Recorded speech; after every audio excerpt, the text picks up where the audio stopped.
The next piece that is very, very significant, and I think a great insight from a high achiever, is when Apollo talked about what feeling do you really hate? What feeling do you really hate?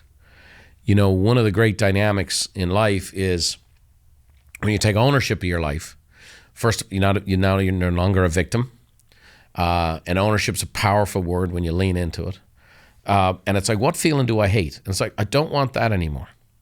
And it's a great short-term motivator. Now, it's not a long-term. You can't be fueled by hate long-term without it consuming you. But what feeling do you hate? Okay, so it could be, I hate the feeling of not being able to fit into my clothes.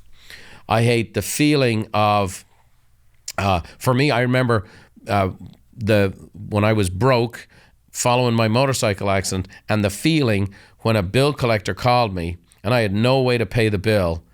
That feeling, I despised that feeling so much. I'm like, I am never going to experience this again. And I call those your Popeye moments, right? Popeye, remember? He was always up against Brutus, and he'd had the girlfriend, Olive Oyl, and he'd get to a point, he was getting beaten up and battered and bruised, and he'd say, that's all I can stands, I can't stands no more. He'd pop the can of spinach, and away he'd go. And that was the end of that. There's times to pop the can of spinach. What feeling do you really hate? And so in that, it's like, okay, I don't want to feel like this anymore.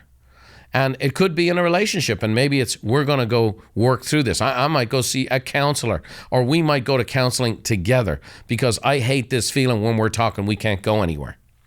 And so, okay, and you got to hate that feeling more than you like staying stuck at where you're at, okay?